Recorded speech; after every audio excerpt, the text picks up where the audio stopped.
Welcome to the Manifestation Babe podcast. My name is Catherine Zinkina, and I'm a manifestation expert, master mindset coach, and multiple seven-figure entrepreneur. I'm obsessed with helping you achieve everything that you once thought was impossible. If you're looking to massively up-level your life, your finances, your relationships, your productivity and success, then you have come to the right place. My goal in this podcast is to help you see the infinite potential within yourself to be, do, and have anything that your heart desires.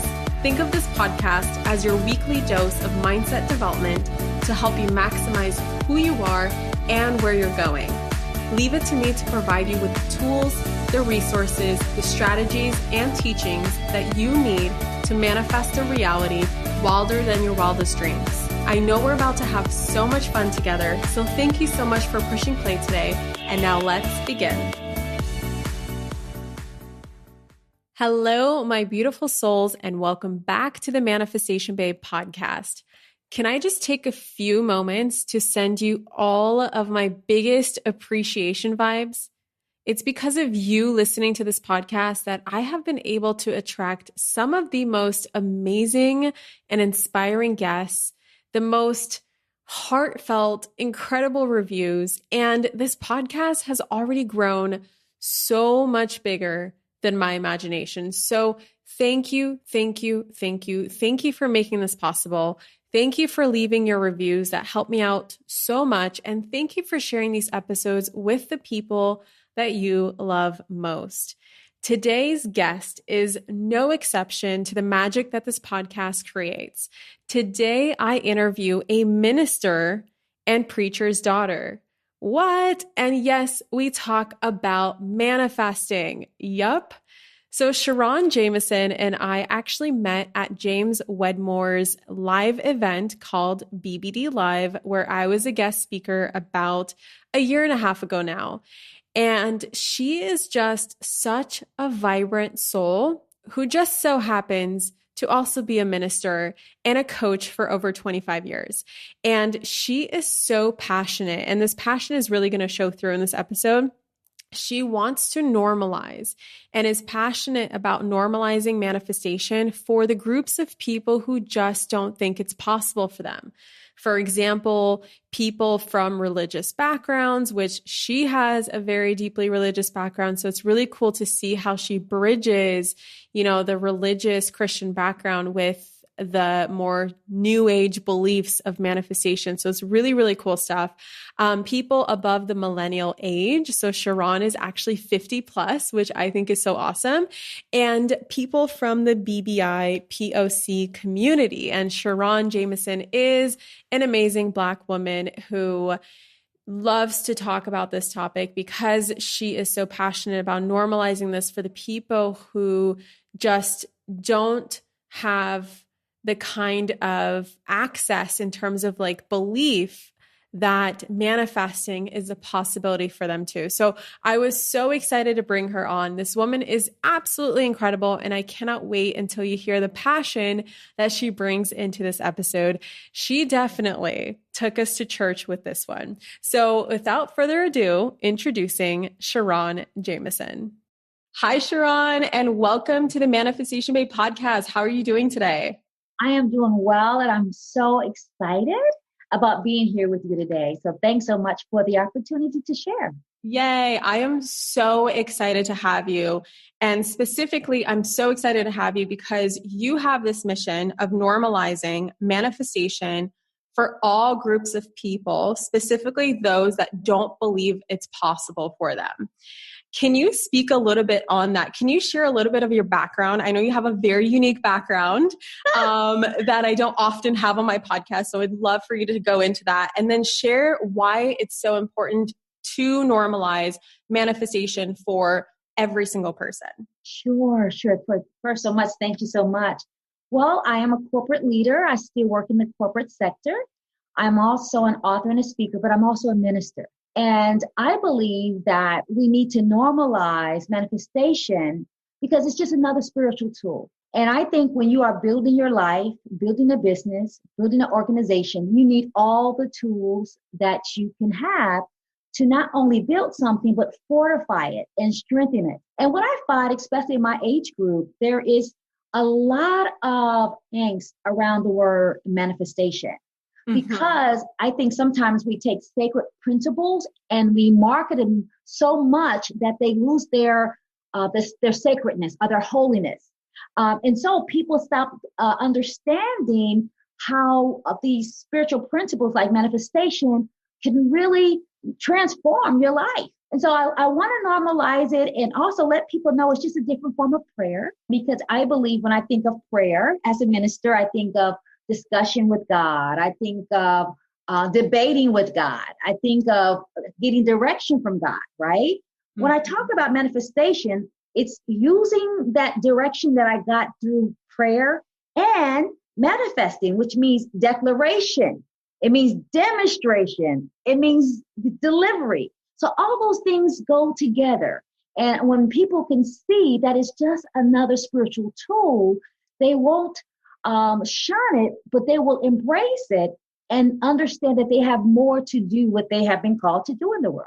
I love that you said declaration, because I know that from my personal experience with when I was a little more religious than I am now, I used to date a guy who was super Christian, and I used to go to church with him and all that stuff. And I know that I really struggled with, when I started going back into manifestation, I really struggled with the word declaration, like declare what you want over your life.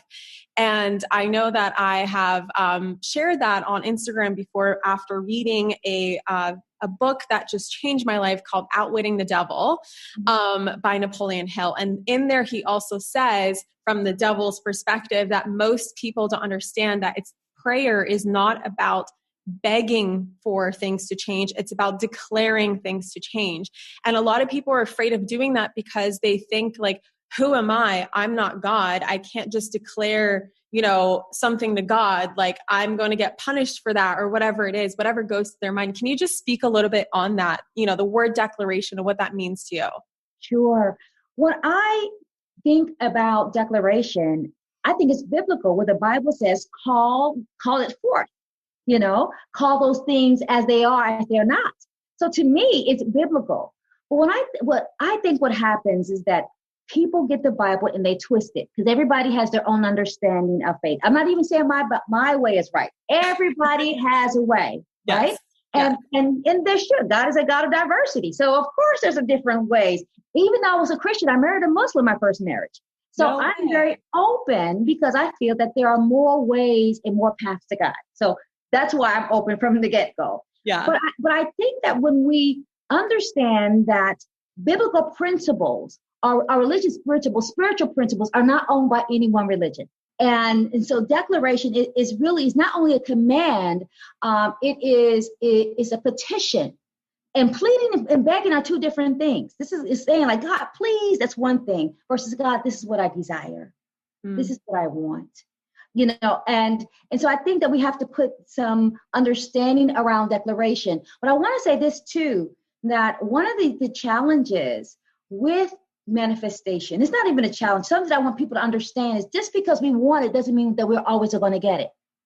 And I think that we have to understand that. Now, I'm putting on my minister hat now.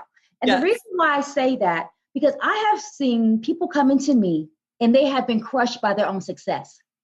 They wanted something, but they didn't have the internal infrastructure to maintain it. And so I think we got to be careful that when we are manifesting something, but we're also manifesting a mastery to take care of it. Yeah. The worst thing you want to happen is to be overexposed, but underdeveloped. Can you dive into that? What does that look like? Like, what does it look like to not have the infrastructure for something? Do you have like an example that you can share? Sure. An example would be, let's talk about money. I hear people say, I want to manifest money. Now, manifestation means that you are acting as if you have it, right? If you're acting as if you have it, that means you have to go to school to learn how to manage it. That means that you have to take a class. You have to become what I call financially literate. Because if you're financially literate, you are participating in what you're praying about. Why should God manifest, give you money, and if you have never studied how to take care of it? It's kind of like when I do marriage counseling. Oh, I want a marriage, but you have not done the work that you need to heal yourself so that you're a partner. Yeah. So that's why I believe manifestation means that you have to participate in your prayers. And that's why we have to understand that sometimes we might manifest something, we might ask for something, but we're not ready to receive it. And so sometimes God is not saying no, or the source is not saying no, it's saying not yet. And now when people understand that you don't just get great, you are groomed for greatness. And that grooming process makes sure that whatever you get to hold on to. And that's why we have to understand that manifestation is not like magic. It means that you are acting as if. And acting as if means I'm going to get the skills to handle it. You just don't pray for a baby and never learn how to change a diaper or never learn how to be a parent, right? They go hand in hand. But people miss the preparation. They miss the development. So now what happens, their blessings become burdens and they get crushed by the very success that they manifest. And I see that all the time on my side. Yeah, I would love to share an example of that because I have had something that I've been manifesting actively for 2 years now that finally manifested. And a lot of people have been asking me like, Catherine, you are the master, what happened? How come you couldn't get it, in sooner than 2 years? Or Catherine, why do you think it took so long? And I keep telling them like, it was the perfect timing because 2 years ago, I set a business goal, an intention of manifesting $1 million launch. And I've been watching, my mentors and my peers in the industry, manifesting multi-million-dollar launches. And I am like, just watching them. And I'm like, I know it's a possibility. It's totally a possibility for me. But why wasn't it happening? And so finally it happened about a week ago. And I realized that if it had happened 2 years ago, when I set the intention, I would not have the infrastructure. I would not be able to energetically handle that many people. I think I could handle the money, but I don't know. I would not be able to handle that many people in my energy sphere at once as my students. My team for sure would have dropped the ball somewhere because we would have so many emails, so many payments coming through, so many like tech issues that we would need to fix in a launch with that much volume. We just wouldn't be able to handle it. Our customer service would decline. I would decline as, a teacher. So many aspects of myself just wouldn't show up properly in the way that I now can show up. And these 2 years have really groomed me for becoming the version of myself who can handle such a manifestation. And so I love that you're sharing that. And I've seen that show up in my life. I've seen it show up in other people's lives. It is so true. You can't just, that's why sitting on your couch and just visualizing what you want or just praying and then not doing anything about it, not preparing yourself for it, it's not going to work. Absolutely not. Absolutely. And I think people think that visualization means victory. That's not true. I think that visualization gives you the picture, but you still have to participate. Yeah. Now, and I think when we talk about participation, something you just said I thought was key. You said infrastructure. So we talk about the business and people think business infrastructure, but the bigger you get, the more you have to grow inside. You never want your business to outgrow you emotionally or spiritually. That's oh my God, no. As your business is growing up, you have to grow up. If not, you will not have the spiritual maturity and the emotional fortitude to navigate at a higher level of destiny. And so it's so funny. I hear people all the time like, oh, I want this, I want that. The question I ask is like, what are you doing in addition to manifestation? What are you doing? Are you building your internal house? Are you increasing your capacity? You can't have more if you can't handle more. And I think that we have to speak about that. One of the things I also know about prayer and manifestation is so important to keep your eyes on your own road. We start blocking our blessings when we start looking at what everybody else is doing because we get distracted. And when we get distracted, we undermine not only our prayers, but our participation. Because then we get into this place of ego. I want it because I want it versus I want it, God, because you can trust me. And so I always ask when I am manifesting, God, give me something that you know that I can handle because you know me better than I know myself. Yes. And if I give me something, not just for my good, but for the common good. And I remember listening to one of your, I think your money mindset, you were talking about having money to do good. And I think it's so important for people to understand that you are blessed to be a blessing. And when you are a blessing, you can be trusted to be a conduit of more manifestation versus a reservoir. And because reservoirs get sticky and nasty, they become yucky. Just think about that. Totally. Very smelly. Very smelly. I said, let me be a channel. Let money come through me. And now, since I'm open, money is coming through me and I'm blessing it and paying it forward. Yeah. Because I understand that money is only one part of something I want to manifest. I want to manifest money and meaning. And meaning means I want to have an impact on the world. I want to leave a legacy. When I leave, I want people to understand that I was on earth. And that is really, really critical for me, more than money. Because if I can manifest now, if somebody says, SharRon, you want $5 million or to dismantle racism and sexism and stop the fires in California, keep the money, stop the fires in California, dismantle racism and sexism, because I know then the whole world can manifest. I want everybody to be wealthy, however they define wealth. And so that's why I think money is important, but meaning is just as important. And what I try to get people to understand is manifestation is more than just stuff. That's just the lower part of it. Because I have been with people in hospice care. You can ask them, you want $1 million or another year of life? They'll take another year of life. That's why I know to keep money in its place. Money is a tool, but money is not everything. Yeah.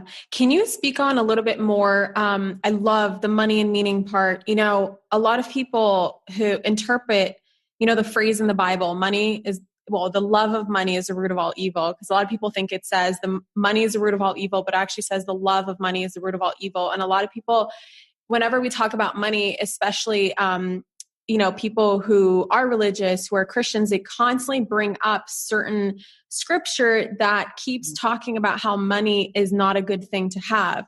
And you, as a minister, have a very positive money mindset. And I'm just curious, what is the missing thing? Are people missing a certain key? Are they misconstruing something? Is there something being twisted? Is that their interpretation? What happened? And what is your viewpoint on that? Wow. That was a great question. A whole bunch of different answers. When I was brought up, my father's also a minister. I come from a very Christian family, and I'm a very progressive Christian, so I don't fit in with my family either, just so we know that, right?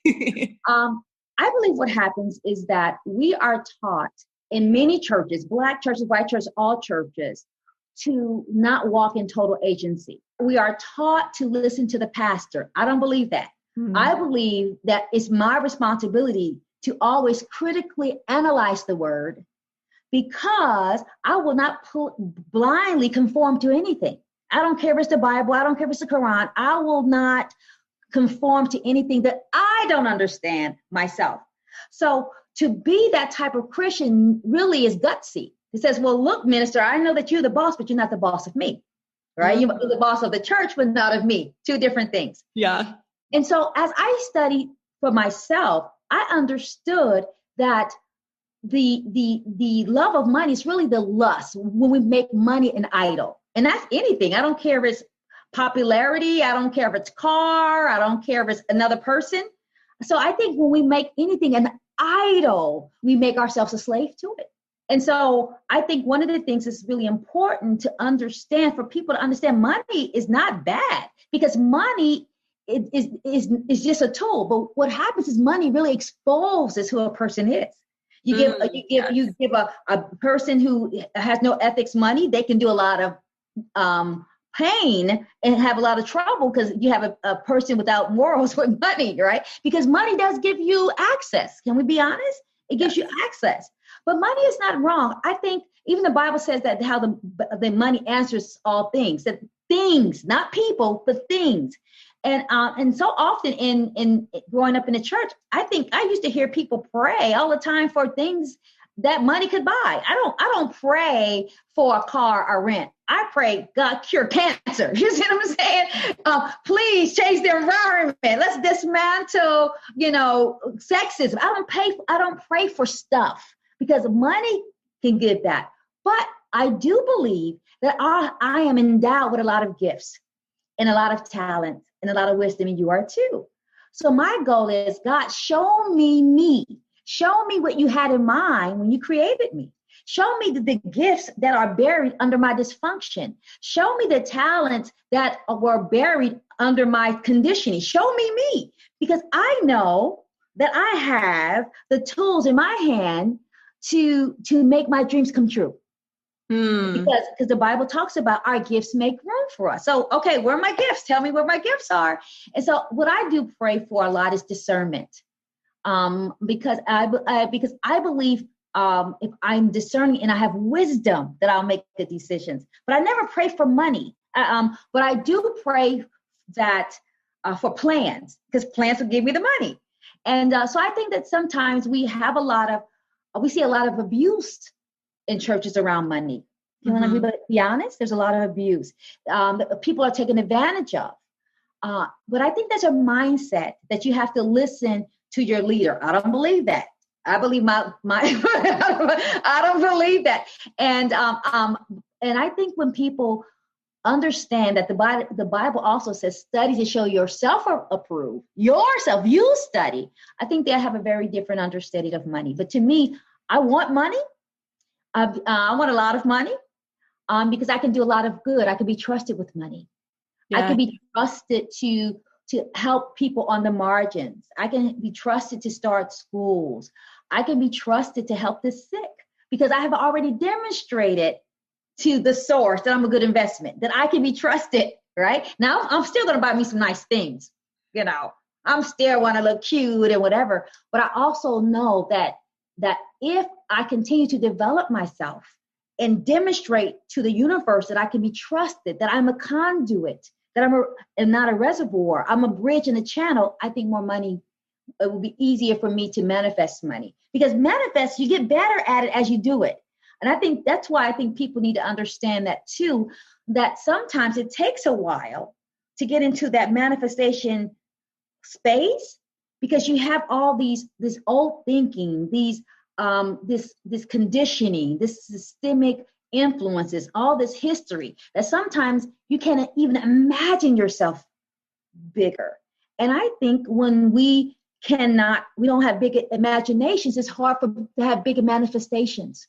Mm-hmm. So I imagine myself having everything, but I'm in my mid-50s. It took a while, 2 or 3 decades to push through all of that systemic racism, sexism, homophobia, ageism, religious, denominationalism.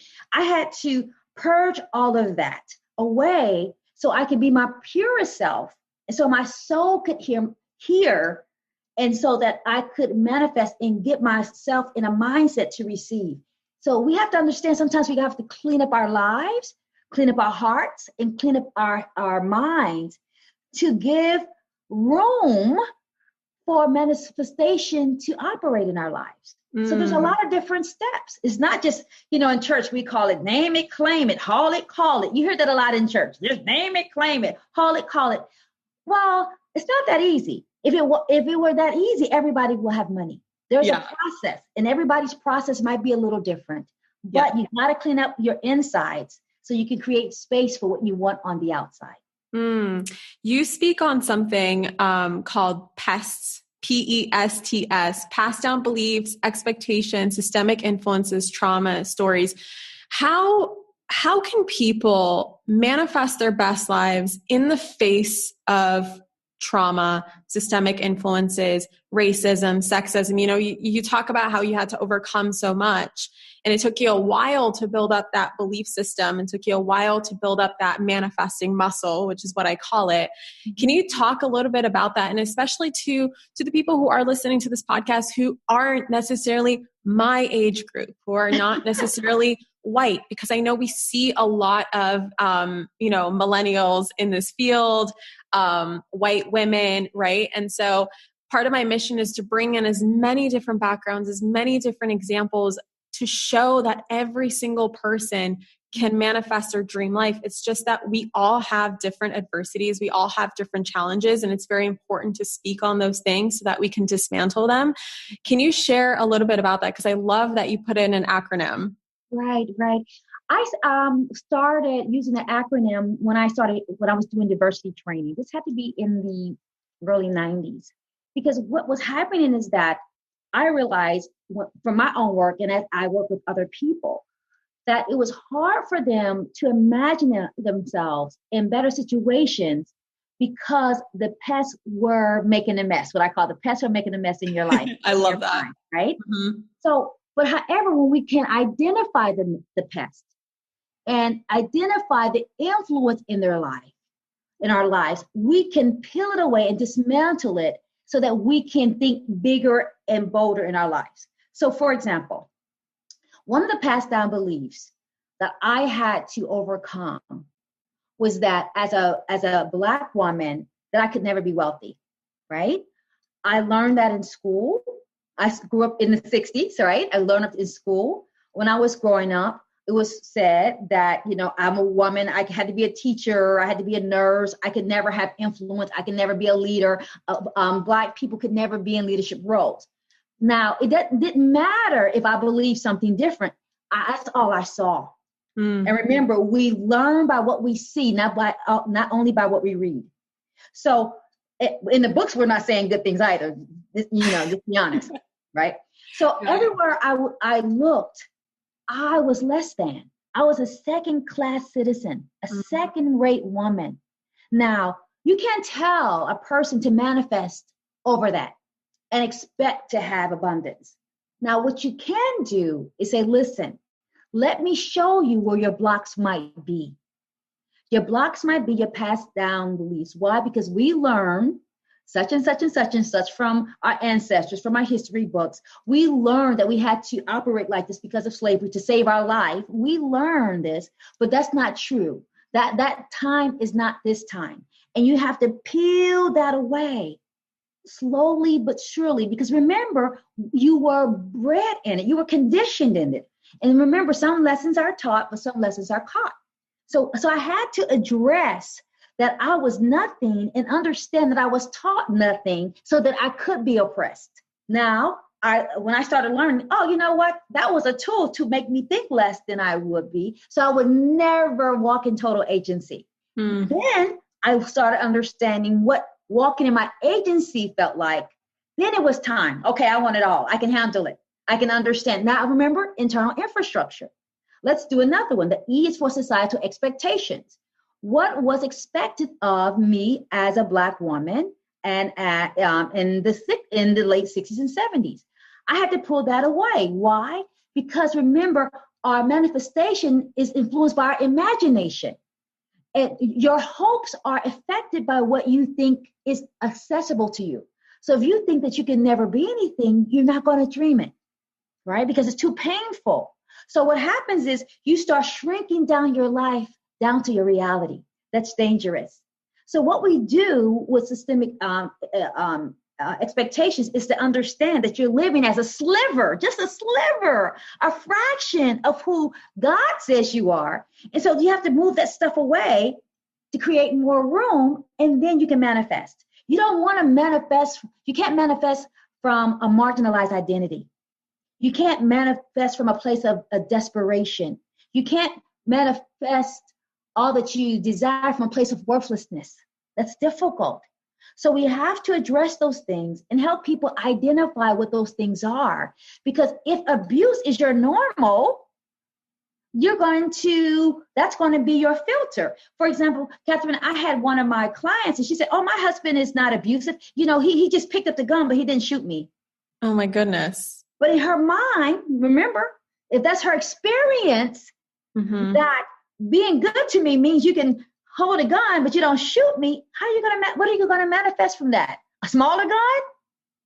What are you going to manifest from that?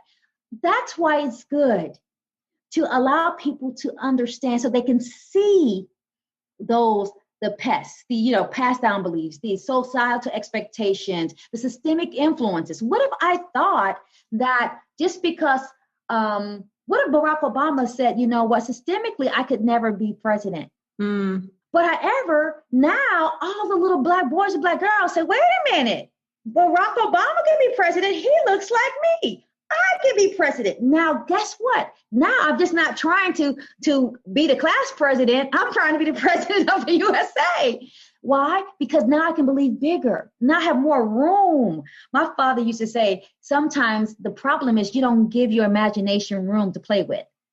And so now I try to give my imagination room. So now it's kind of like, Lord, bless me indeed. Bless me according to my faith.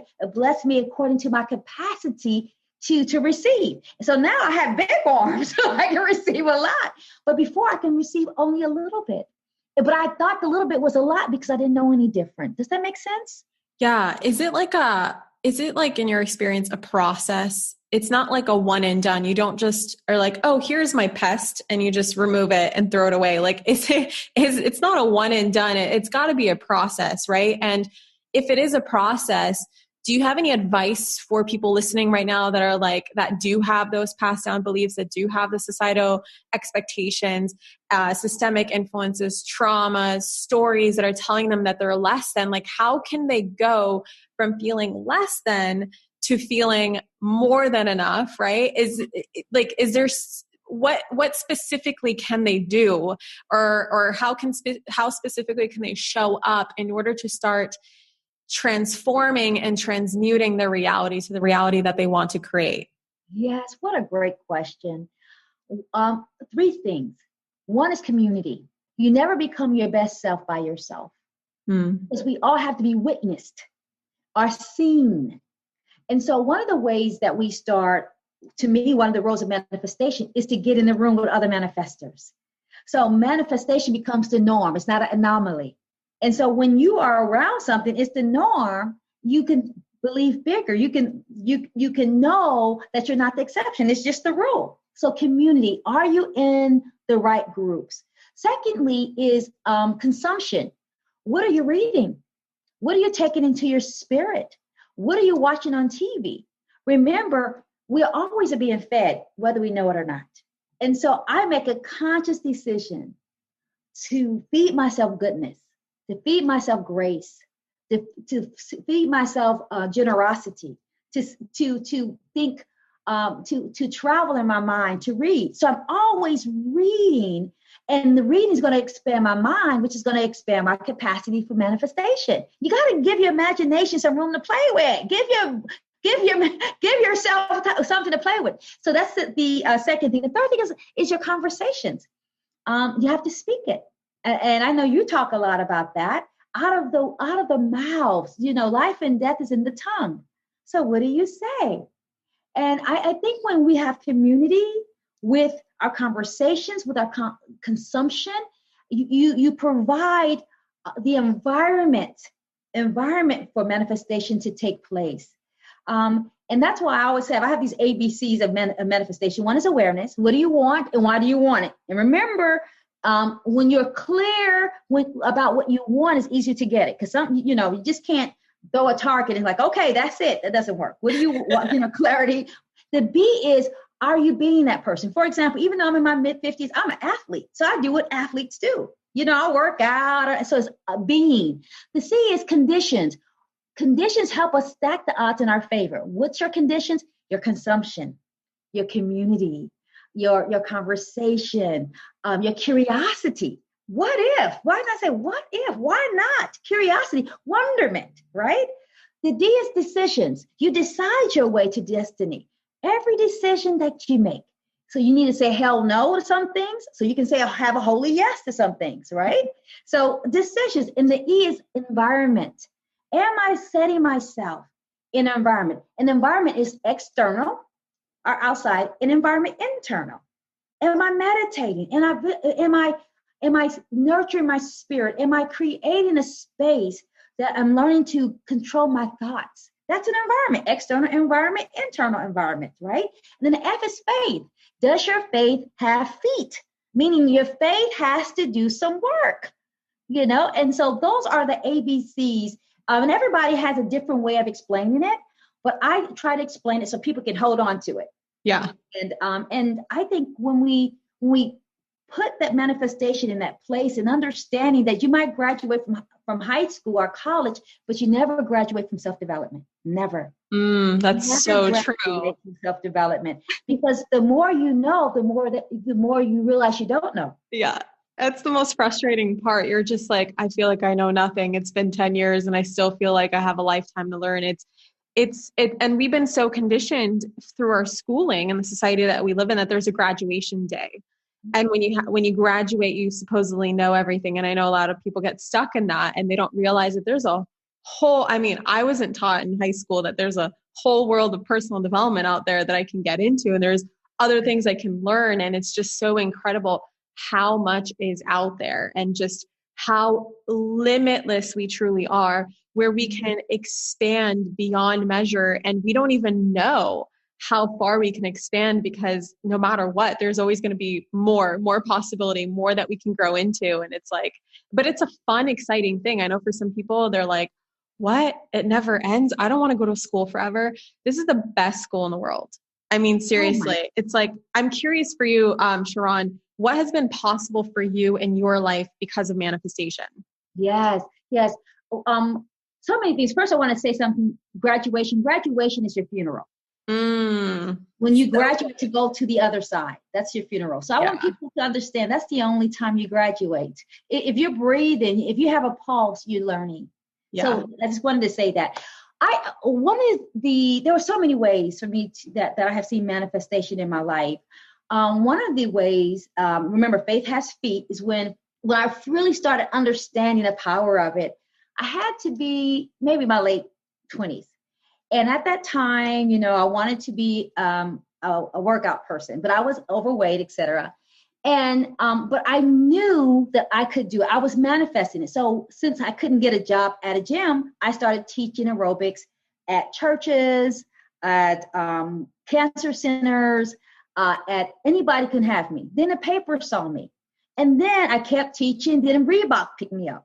Then I kept on teaching. Then I ended up on Good Morning America with Bob Greene talking about spinning. Oprah's Bob Greene, right? Wow.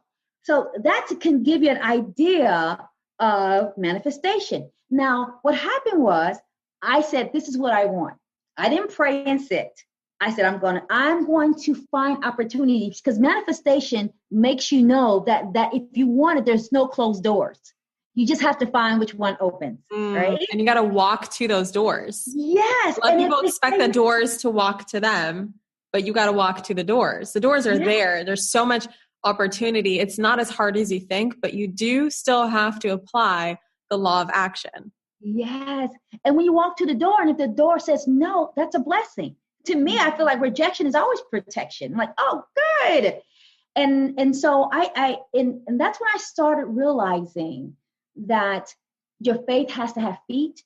But I started realizing what was possible. Because I'm thinking, who would have thought this kind of chunky little black girl, and I'm spinning and I'm Reebok and I'm traveling around the Caribbean for talking about exercise? Who would have done that? And I'm with Bob Greene in West Palm Beach, on Good Morning America. And that let me know that before my manifestation was too small. And that's why it's so important when you have one big win. Because you're like, oh my gosh, this is bigger than this. Okay, you get bigger.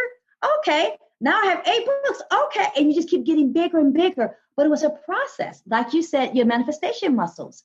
And so I think that created evidence of what was possible. Because there's always evidence of what you can't do, evidence of what you can do. But even when there's evidence when I don't get my wish, that's still evidence that I'm a good trier. So I still don't think I'm gonna fail. I love that reframe.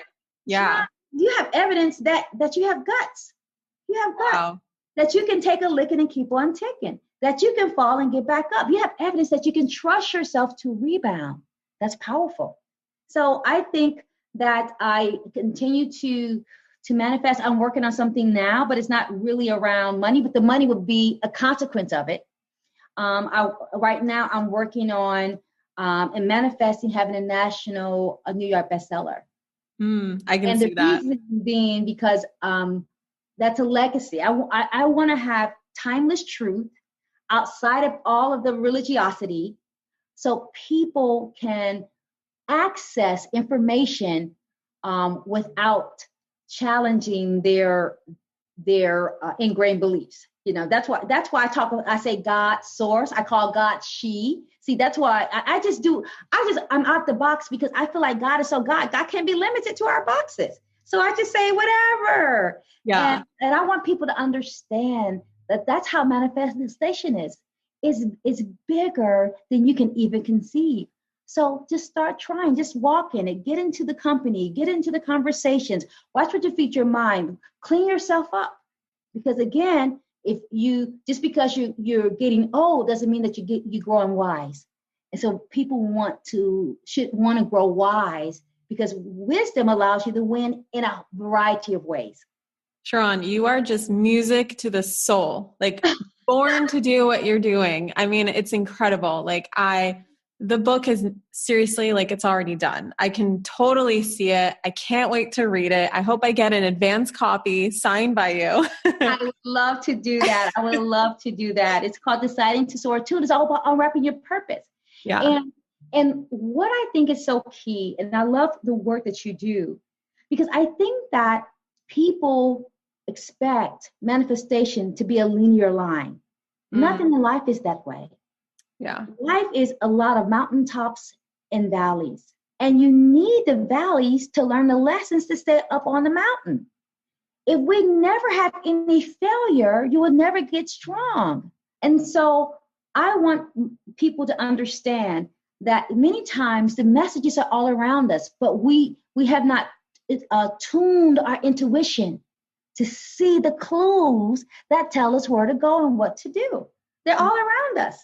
Yeah. And so that's what I hope. Because I think if people can tap into their clues and tap into their healing, they will manifest things. But it's hard to manifest things if you're operating from a place of desperation. Money runs from desperation. You really desperate, money will can you see the money just running, like sprinting away, like get away?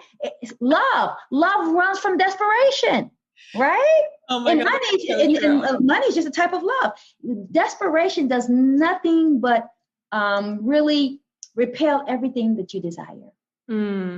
You know, on the opposite spectrum of desperation, like some people are very desperate to succeed. And then there's people who just don't feel like it's not even worth it to change something, to get started. Like I see a lot of people like my age growing desperate because they're like, I need to succeed because society says by 25, I need to have a Ferrari and a mansion and this and that, right? Like I have a lot of people my age who are like, why am I not making multiple 7 figures yet? And then I've had clients in the past who are over 50, and for them, it's been really challenging because they feel like it's too late. And they feel like it's not even worth it. And it's going to be an uphill battle and that they're not worthy anymore. And just all of these beliefs come up. I'm curious, because you have such a unique background and you are, you said you're over 50, right? Yeah, I'm in my mid-50s. You literally look like you're 32, by the way. Your soul is like, it's an old soul, but it's so vibrant. It's don't take this the wrong way. It's like a child soul. It's just like so exuberant and like adventurous, and it's so beautiful. For someone, who is around your age, who feels like it's too late, do you have any advice for them? Yes, I totally get that. Sometimes I struggle with that sometimes, because I feel that, that the world is moving so fast and that I'm behind. But I also believe that, you're not done until you're dead. right? Exactly. And here's a good analogy that I use now that really keeps me grounded. We don't need to, as older people, we don't need to run as fast because we know where to go. Yes. Right? Wisdom. Yeah, we have wisdom, right? I don't need to be 20 and have all that energy because I know where to go. I know myself. I know that everything that glitters is not gold. And so now I'm going to get to the finish line at the same place, but it's going to be a direct route versus all the circuitous ways that other people go. That's one thing. Two, this whole thing about not really understanding Google. And I said, Google is fine, but you don't need as much Google if you have guts. because sometimes Google will tell you what to do, but it takes guts to do it. And when you have had a lot of success and failures at my age, you have some guts. So not only do you have direction, but you have guts. And then, we don't need to walk it. People always said, oh, you know what? I'm older. I don't have to know technology. Well, maybe I don't know technology as well, but I know people. And since I know people, I can hire the people, treat them well. I know how to love people, celebrate people. And the people can do what I cannot do. So you just shift your skills. So I don't need to have great technology skills. I have people skills. And people do things for people. So that is why I think at my age, I want people to understand we have a wisdom, hard-earned wisdom. We know how to make lemons out of lemonade.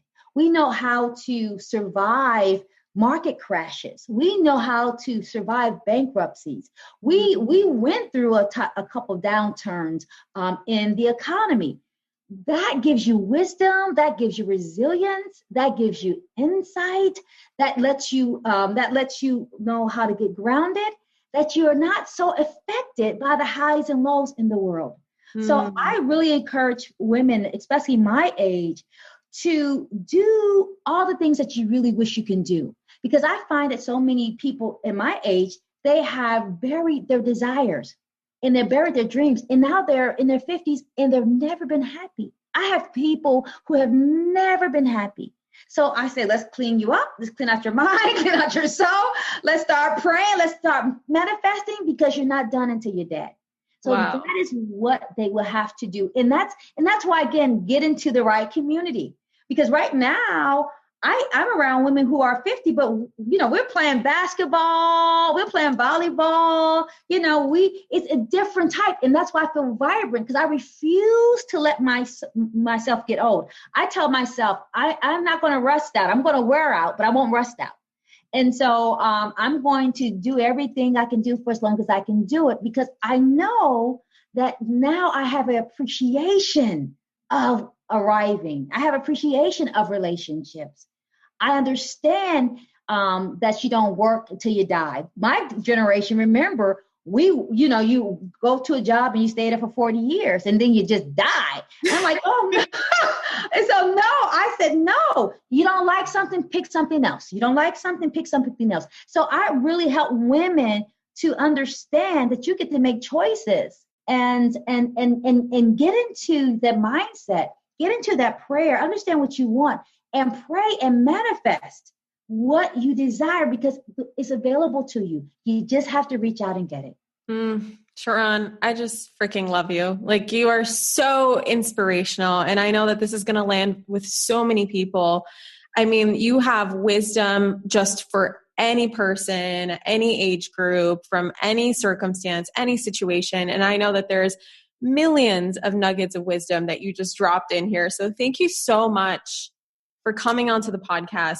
For anyone who wants to learn more about you, work with you, hang out with you on the internet, of course, where can they find you? Yes, especially pre-COVID, right? COVID days. Everything is my name, SharRon Jamison. They can website, Instagram, Facebook, everything is my name, SharRon Jamison. My book should be coming out next month called Deciding to Soar 2, Unwrapping Your Purpose. And I want people to know, stop looking for your purpose. Don't look outside, look inside, look in the mirror. Your purpose is there. Look at your life. Your life has been leaving clues for years of what you should be doing. Amazing. And they also have a program called Dare to Be Me. And that is a program where we talk about who you are, who you're not. We talk about the pest. We talk about the power of sisterhood because none of us becomes our best selves by ourselves. We talk about how to be in relationship with other people because we were never really taught how to be a friend. And we all need friends because loneliness is at an epidemic right now. This is really even pre-COVID, loneliness was an issue. Right. We also talk about how to manifest what you want. We talk about vision. We talk about values. We talk about victory. And it's a 6-month program. And my goal, my desire is for a person to dare to be who they were created to be, not settle for what society taught you or told you or tricked you or tamed you. Because none of us, if we don't challenge these paradigms and challenge all these stereotypes, we will only function as a fraction of who we could be. And we will never manifest. You have to have a sense of knowing that you're worthy and know who you are to have what you need. I believe I'm a queen, so I should have everything. Why? Because not only because I want it, but because I can be trusted. So important. And that is important. Yes. Thank you so much. So we're going to go ahead and link that all in the show notes. So you guys can check out her programs, check out her Instagram, her website, all of the good stuff, continue the conversation. And for all of you guys who have been just getting light bulb after light bulb after light bulb of, oh my God, I love that. Ooh, I love that. Oh, that helped me so much. Go ahead and take a screenshot right now and tag us both on Instagram. It's SharRon Jamison, right? Mm-hmm. SharRon Jamison and at Manifestation Babe. I will spell it out for you in the show notes. So you make sure you tag the right people. I know I've made the mistake of tagging the wrong people before on Instagram, and it's super embarrassing because the person goes, that's not me, Catherine. So we'll go ahead and spell that out. And SharRon, thank you so much for coming on here. You are just such a light in this world, and you are just such a breath of fresh air, and you have so much incredible wisdom. And I'm so grateful that you exist. I'm so grateful that you came on here. Thank you, thank you, thank you. Thank you so much. I'm so proud of what you're doing in the world. I'm so proud that you are being a beacon of hope and a beacon of light, and that you're standing in your power. And that even when I know about your story, when you started, I'm glad that you realized that you had something special to say. My father used to say, you can't settle when you know you have something. And Catherine, you have something. So I'm glad you didn't settle. Thank you so much. All right, you guys, I will catch the rest of you in the next episode. Mwah. Bye. Thank you so much for tuning into today's episode. If you absolutely loved what you heard today, be sure to share it with me by leaving a review on iTunes so that I can keep the good stuff coming your way. If you aren't already following me on social media, come soak up the extra inspiration on Instagram by following at Manifestation Babe or visiting my website at manifestationbabe.com. I love and adore you so much and can't wait to connect with you in the next episode. In the meantime, go out there and manifest some magic.